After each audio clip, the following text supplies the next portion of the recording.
आध्यात्मिक वेदांग ज्योतिष के ग्रहवाणी चैनल पर मैं पंडित दिनेश नारायण पांडे आप सभी का हार्दिक अभिनंदन करता हूं, आप सभी का स्वागत करता हूं और आप सभी को 2021 की मंगलमयी कामनाएं देता हूं। 2021 का वर्ष आप सभी के लिए सुखद हो, समृद्धिकारक हो और जीवन में तरक्की की दिशा में आप आगे बढ़ें। 2021 में बहनों भाइयों, इस वीडियो में चर्चा करूंगा धनु, मकर, कुंभ और मीन इन 4 राशियों का भविष्य फल गुरु गोचर के हिसाब से। बहनों भाइयों, इस वर्ष गुरु 2 राशियों पर गोचर करेंगे, यानी वर्ष के प्रारंभ से लेकर के 5 अप्रैल तक मकर राशि में, बाद में 14 सितंबर से लेकर के 20 नवंबर तक मकर राशि में, 5 अप्रैल से लेकर के 14 सितंबर तक कुंभ राशि में और 20 नवंबर से लेकर के अगले वर्ष तक कुंभ राशि में गोचर करेंगे। 2 राशियों पे गुरु का गोचर है। अब आपकी राशि पर गुरु गोचर का क्या प्रभाव पड़ेगा? बीच में वक्री भी होंगे। 20 जून से लेकर के 14 अक्टूबर तक गुरु वक्री रहेंगे, तो उनके बीच में 20 जून से लेकर के 18 अक्टूबर तक गुरु वक्री रहेंगे, तो उसका आपकी राशि पर क्या प्रभाव पड़ेगा?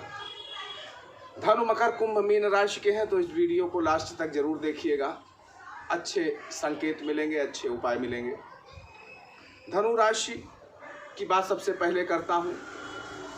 वर्ष के प्रारंभ से लेकर के 5 अप्रैल तक, 14 सितंबर से लेकर के 20 नवंबर तक मकर का गुरु आपकी राशि को आपको क्या देने वाला है? तो स्वर्ण पाद से आपकी राशि से आगमन हुआ था, तो व्यापार और नौकरी में संघर्ष की स्थितियां बनती हैं। स्वर्ण पाद से जब गुरु का आगमन होता है तो अच्छा कम होता है।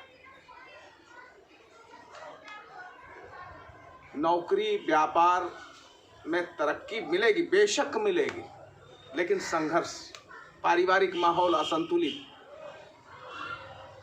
मान सम्मान प्रतिष्ठा में कमी और व्यर्थ का भ्रमण, ये स्वर्णपाद का फल है। गुरु का द्वितीय भाव में गोचर होगा। जब मकर राशि में गुरु गोचर कर रहा है, इस समय भी कर रहा है, तो ये द्वितीय भाव में गोचर होता है। अब द्वितीय भाव में गोचर कार्य क्षेत्र में उन्नति, सफलता देता है, लेकिन कठिन परिश्रम भी कराता है। धन, ख्याति, सुख, समृद्धि ये भी देता है। वाहन क्रय करने की क्षमता भी देता है, संभावनाएं भी देता है। शत्रु पराभूत होते हैं। पारिवारिक सुख, समृद्धि, मांगलिक कार्य और पुत्र जन्म का लाभ भी होता है। कुंवारे जातक जातिकाओं का विवाह भी हो सकता है, ऐसी संभावनाएं भी बनती हैं। लेकिन इन सबके बीच में बताया ना कहीं संघर्ष भी होता है, कलह, दुख और अशांति भी होती है। 20 जून से 18 अक्टूबर के बीच में गुरु वक्री। अब वक्री कोई भी ग्रह होता है तो इसके बाद इसमें विद्वानों में बड़ा मतभेद है कि वक्री ग्रह किस तरह का रिजल्ट देते हैं। तो जहाँ तक मैंने अनुभव किया है कि इनके रिजल्टों में, इनके परिणामों में कहीं ना कहीं अनियमितता रहती है, अनिश्चितता रहती है। कभी अच्छे कभी बुरे, इस तरह के परिणाम मिलते हैं। ऐसा ही आपके साथ भी होगा जब गुरु वक्री रहेगा। 5 अप्रैल से लेकर के 14 सितंबर तक और 20 नवंबर से लेकर के अगले वर्ष तक गुरु कुंभ राशि में गोचर करेगा, और कुंभ राशि में गोचर करेगा तो उसका सकारात्मक प्रभाव आपकी राशि पर क्या पड़ेगा? रजत पाद से गुरु का आगमन है।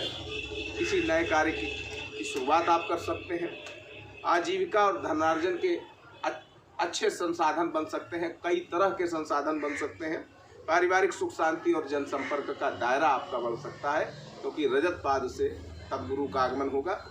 तो बहनों भाइयों, कुंभ राशि का गोचर आपकी राशि से तृतीय भाव में होता है और यहाँ पर गुरु पूज्य माना जाता है, यानी गुरु का यहाँ पर उपाय करने की आवश्यकता होती है। ओम नमो भगवते वासुदेवाय मंत्र का जप करें, बृहस्पतिवार का व्रत करें, तो बेशक आर्थिक दृष्टि से गुरु आपको उन्नति की ओर ले जाता है। स्वास्थ्य प्रायः ठीक रहता है। मान सम्मान, धन, प्रतिष्ठा की वृद्धि, आत्मबल, मनोबल बढ़ता है। लेकिन विशेष प्रयास करने पड़ते हैं, विशेष प्रयास करने पड़ते हैं। इस चीज़ को समझ लीजिए।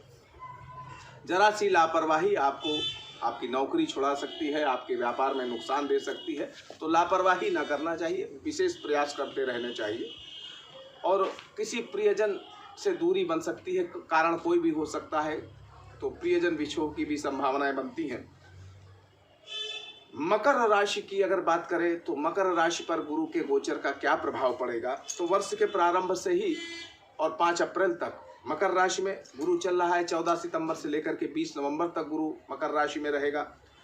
तो आपके जन्मस्थ रहेगा, यानी आपकी मकर राशि है और मकर राशि पे गुरु, तो जन्मस्थ हो गया। रजत पाद से आगमन है, तो इसलिए ये कहीं ना कहीं बुराई में भी अच्छाई, यानी कुछ अच्छे परिणाम भी देता है। प्रयासों में सफल करता है, जिस तरह का भी प्रयास करेंगे उसमें सफलता देता है। किसी भी क्षेत्र, जीवन का कोई भी क्षेत्र हो, अगर कोई प्रयास आप सार्थक कर रहे हैं तो उसमें सफलता मिलने की संभावनाएं प्रबल हो जाती हैं। धनागम के नए स्रोत बनते हैं और आपके मित्रों का भी आपको सहयोग मिलता है और व्यापार में भी आपकी तरक्की होती है। स्थान परिवर्तन की संभावनाएं जरूर बनती हैं। एक बात जरूर ध्यान रखिए बहनों भाइयों कि आपको कर्तव्यनिष्ठ जीवन शैली अपनानी पड़ेगी, यानी एक हर काम एक रेगुलर तरीके से करना पड़ेगा, एक सिस्टम से करना पड़ेगा, तभी सुख सौभाग्य धन ऐश्वर्य की वृद्धि होती है। पारिवारिक दायित्व का निर्वहन आप कर सकते हैं जब आप सिस्टमैटिक होंगे, कर्तव्यनिष्ठ होंगे। अगर आप कर्तव्यनिष्ठ जीवन शैली नहीं अपनाते हैं तो फिर क्या होगा, तो कार्यों में व्यवधान आएंगे, कई कठिनाइयों का सामना भी आपको करना पड़ सकता है। इसलिए कर्तव्यनिष्ठ जीवन शैली जरूर अपनाएं। और ऐसी अवस्था में जब आप कर्तव्यनिष्ठ जीवन शैली नहीं अपनाएंगे, सिस्टम से काम नहीं करेंगे, तो आपकी बुद्धि भी काम करना बंद कर देगी और फिर ऐसी स्थिति में आर्थिक स्थिरता आप नहीं ला पाएंगे और आर्थिक रूप से आप कमजोर हो जाएंगे। परीक्षाओं में भी असफलताएं आपको मिलेंगी, इसलिए अपने कार्यों में गंभीरता दिखानी चाहिए और नियमित रहना चाहिए। 20 जून से लेकर के 18 अक्टूबर के बीच का जो समय है ये गुरु वक्री का है और मैंने बताया कि वक्री ग्रह की अवधि में कहीं ना कहीं मिश्रित परिणाम मिलते हैं, कभी बहुत अच्छे मिलते हैं और कभी नकारात्मक भी मिलते हैं। 5 अप्रैल से लेकर के 14 सितंबर तक और उसके बाद 20 नवंबर से लेकर के अगले वर्ष तक गुरु कुंभ राशि में गोचर करेंगे और जब कुंभ राशि में गोचर करेंगे तो आपकी राशि से द्वितीय भाव पर गोचर करेंगे। द्वितीय भाव पर गोचर करने का ये आगमन जो है कुछ कष्टप्रद माना जा सकता है। यश प्रतिष्ठा में कमी हो सकती है, प्रियजन से दूरी हो सकती है, क्योंकि आपकी राशि से गुरु का आगमन जो है स्वर्ण पाद से हो रहा है। इस अवधि में मेरा परामर्श है कि आपको कठिन से कठिन परिश्रम जरूर करना चाहिए, अपने आप को तैयार कर लेना चाहिए कि नहीं मेहनत करनी है इस वर्ष और अपनी बुलंदियों पर अपने आप को पहुंचाना है। ये प्रण कर लें आप इस नए साल में। आलस्य और लापरवाही से अपने आप को हर हाल में बचाएं। जीवन में आप अपने गंभीरता लाएं, गंभीरता उतारें, तो आपकी ख्याति भी बढ़ेगी, परोपकार की प्रवृत्ति भी आपको कहीं ना कहीं अच्छा लाभ देगी। शत्रु आपके परास्त होंगे, पराभूत होंगे और आर्थिक स्थिति दिन पे दिन आपकी सुधरती चली जाएगी। श्रम संघर्ष जरूर करना पड़ सकता है, लेकिन आर्थिक स्थिति और जीवन में सफलता ये आपकी बेहतर होगी। विवाह की संभावनाएं बन सकती हैं, वाहन आदि का क्रय भी आप कर सकते हैं। अब कुंभ राशि की बात करें तो कुंभ राशि वालों के लिए वही बात कि वर्ष के प्रारंभ से लेकर के 5 अप्रैल तक और 14 सितंबर से लेकर के 20 नवंबर तक गुरु मकर राशि में यानी आपकी राशि से द्वादश भाव में गोचर करेगा। अब द्वादश भाव में गुरु गोचर करता है तो कोई अच्छे परिणाम नहीं देता है प्रायः। लौह पाद से आगमन हुआ था आपकी राशि पर, तो ये और भी जीवन को संतुष्ट कर देने वाला होता है और ये महसूस भी कर रहे होंगे, वर्तमान में आप महसूस कर रहे होंगे। नौकरी में, आजीविका में कहीं ना कहीं श्रम संघर्ष की अधिकता रहती है। पारिवारिक तनाव और व्यावसायिक तनाव बराबर दिमाग में बना रहता है और ऐसा वर्तमान में हो रहा है, आप महसूस भी कर रहे हैं, पिछले वर्ष से महसूस कर रहे हैं। तो ऐसी स्थिति में इनका सबका हल एक ही है कि कठिन परिश्रम करिए और गंभीरता से अपने कार्य को करिए, वहाँ पर लापरवाही करने की आवश्यकता नहीं है। बृहस्पतिवार का व्रत करिए, ओम नमो भगवते वासुदेवाय मंत्र का जप करिए या हल्दी की अखंडित गांठ या केले की जड़ का टुकड़ा पीले कपड़े में करके, और स्त्री है तो अपनी बाईं भुजा में और पुरुष है तो अपनी दाईं भुजा में बृहस्पतिवार की सुबह धारण कर लीजिए। इससे बृहस्पति का जो नकारात्मक प्रभाव है गोचर का वो आपको झेलना नहीं पड़ेगा, इसलिए ये उपाय जरूर करिएगा। बहनों भाइयों, वास्तव में जब गुरु द्वादश भाव में गोचर करता है तो व्यय भी बहुत कराता है, परिवार से दूर रहना पड़ सकता है, यात्रा में भी कष्ट और बेवजह का धन खर्चा होता है। हर समय कोई ना कोई मानसिक चिंता आपको परेशान करे रहती है, मानसिक परेशानियां आपको मिलती हैं। अज्ञात भय, अगर आप नौकरी में हैं तो अपने उच्चाधिकारियों का भय बराबर सताता रहता है। विश्वास, जो भी विश्वास पात्र, आपका बहुत विश्वास पात्र व्यक्ति है, वो भी कहीं ना कहीं आपको धोखा देने के लिए तैयार रहता है और धोखा देता भी है। तो द्वादश भाव में जब गुरु का संचरण होता है तो ये अच्छा नहीं होता है। सदाचार में भी आपकी कमी आ सकती है, आपकी जो दैनिक जीवन शैली है उसमें भी कहीं ना कहीं बदलाव आ जाता है। और ऐसे में व्यक्ति अपने दर्द को किसी से कहता नहीं है, छुपाता रहता है, लोगों से बताता नहीं है। 20 जून से लेकर के 18 अक्टूबर तक गुरु वक्री, और वक्री गुरु का परिणाम अनिश्चित, कभी अच्छा हो कभी बुरा। 5 अप्रैल से 14 सितंबर तक और 20 नवंबर से लेकर के अगले वर्ष तक गुरु जो है कुंभ राशि में रहेगा। अब जब कुंभ राशि में रहेगा तो आपकी राशि कुंभ है तो जन्मस्थ होकर के रहेगा। अब गुरु का उपाय यहाँ भी करना पड़ेगा, यानी पूरे वर्ष आपको गुरु का उपाय करना चाहिए अगर आप कुंभ राशि के व्यक्ति हैं, क्योंकि लौह पाद से आगमन आपका इस वर्ष भी हो रहा है। तो संघर्ष में राहत फिलहाल नहीं मिलने वाली है, केवल परिश्रम और केवल परिश्रम से आपको इन परेशानियों से राहत मिल सकती है। तो गुरु का उपाय भी करिए और परिश्रम करिए। तो इस अवधि में और कर्तव्यनिष्ठ जीवन शैली अपनाइए, हर काम का एक शेड्यूल निर्धारित करिए। फिर देखिए नौकरी और व्यवसाय दोनों में आप तरक्की करेंगे, और कहीं ऐसा नहीं करते हैं तो लापरवाही आपको नौकरी और व्यापार में दोनों जगह घातक सिद्ध हो सकती है।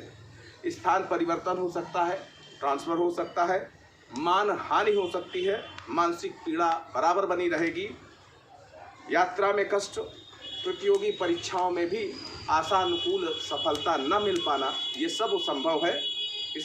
और आर्थिक रूप से भी अस्थिरता बनी रहेगी। तो कुंभ राशि के जातकों को मैं विशेष कहूँगा कि आप पूरे वर्ष गुरु का उपाय जरूर करिए जो मैंने अभी बताए हैं। मीन राशि की बात करें तो वर्ष के प्रारंभ से लेकर के 5 अप्रैल तक, 14 सितंबर से लेकर के 20 नवंबर तक मकर राशि का गुरु जन्म राशि से एकादश भाव में गोचर कर रहा है। और एकादश भाव में जब गुरु का संचरण होता है गोचर में तो अच्छे परिणाम मिलते हैं और बहुत अच्छे परिणाम मिलते हैं। ताम्रपाद से आपकी राशि पर आगमन हुआ था तो ये तरक्की देने वाला होता है, प्रगति बरकत देने वाला होता है, लक्ष्मी प्राप्ति, वैभव, सुख, संपदा इत्यादि की प्राप्ति कराता है, रोजगार में भी तरक्की देता है, धर्म कर्म और सामाजिक कार्यों में भी व्यक्ति को इन्वॉल्व करता है और कहीं ना कहीं उससे भी लाभ मिलता है। तो बहनों भाइयों, जन्म राशि से गुरु जब एकादश भाव में गोचर करता है तो ये सारे परिणाम मिलते हैं, मान सम्मान, सुख, समृद्धि सब कुछ मिलती है, हर कार्य में सफलता मिलती है जिस कार्य में भी आप हाथ डाल देंगे। नौकरी में पदोन्नति होती है, व्यापार में भी तरक्की मिलती है, राज्याधिकारियों से भी आपको सहयोग मिलता है, आपको अपने इष्टजनों से, मित्रजनों से भी सहयोग मिलता है, शुभ कार्यों में रुचि होती है, घर में मांगलिक कार्य होने की संभावनाएं रहती हैं, मनोकामनाएं पूर्ण होती हैं, प्रेम संबंधों में अनुकूलता मिलती है और प्रेम संबंध विवाह में भी परिणित हो जाते हैं जब गुरु एकादश भाव में संचरण करता है और वर्तमान में कर रहा है। अब 5 अप्रैल से 14 सितंबर तक और उसके बाद 20 नवंबर से लेकर के आगे ये गुरु करेगा कुंभ राशि में गोचर। अब कुंभ राशि में जब गुरु गोचर करेगा तो मीन राशि वालों के लिए द्वादश भाव में गोचर करेगा। और मैंने बताया द्वादश भाव में जब गोचर गुरु को करता है तो अच्छे परिणाम नहीं देता है, ऐसा आपके साथ भी होगा। और वक्री गति से जो 20 जून से लेकर के 18 अक्टूबर तक करेगा तो भी वक्री का तो कोई रिजल्ट कंफर्म नहीं कहा जा सकता है, लेकिन उसके आगे जब कुंभ राशि में गोचर करेगा तो आपसे द्वादश भाव में गोचर करेगा आपकी राशि से। और ये गुरु का आगमन स्वर्ण पाद से हो रहा है तो कष्टप्रद माना जा सकता है, कहीं ना कहीं इस प्रतिष्ठा में कमी होती है, किसी पारिवारिक जन प्रियजन का बिछो हो सकता है या आपसे दूर हो सकता है वो व्यक्ति, व्यय बहुत बढ़ जाएगा, खर्चे बढ़ जाएंगे, पुत्र आदि और परिवार से अलग रहना पड़ सकता है, यात्रा में कष्ट और बेहद अनावश्यक खर्चा, मानसिक परेशानी, हर समय कोई ना कोई चिंता, ये सारी समस्याएं जब द्वादश भाव में गुरु गोचर करेगा तब आपके साथ भी होगा। जीवन साथी का स्वास्थ्य प्रभावित हो सकता है, विश्वास पात्र व्यक्ति से धोखा मिल सकता है, सदाचार में भी कमी आती है और कहीं ना कहीं आप अपने कष्ट को छुपाते फिरेंगे फिर, क्योंकि ऐसी स्थिति में व्यक्ति अंदर से बहुत टूटा हुआ महसूस करता है अपने आप को। तो इस समय आपको भी गुरु का उपाय करना पड़ेगा, यानी 5 अप्रैल से 14 सितंबर और 20 नवंबर से लेकर के अगले वर्ष तक गुरु का उपाय करें। हल्दी की अखंडित गांठ पीले कपड़े में करके या केले की जड़ पीले कपड़े में करके, स्त्री है तो बाईं भुजा में और पुरुष है तो दाईं भुजा में बांध लें बृहस्पतिवार की सुबह सूर्योदय के समय। ओम नमो भगवते वासुदेवाय का मंत्र जप, ये तो आपको पूरे वर्ष ही करना चाहिए और सबको करना चाहिए। बहुत अच्छा मंत्र है, बहुत सिद्ध मंत्र है और इसके बहुत अच्छे लाभ भी मिलते हैं। मेरे भाइयों, आप सुखी रहें, समृद्ध रहें, इसी मंगलमयी कामना के साथ मैं आपसे विदा लेता हूँ। एक बार प्रेम से बोलिए जय माता की।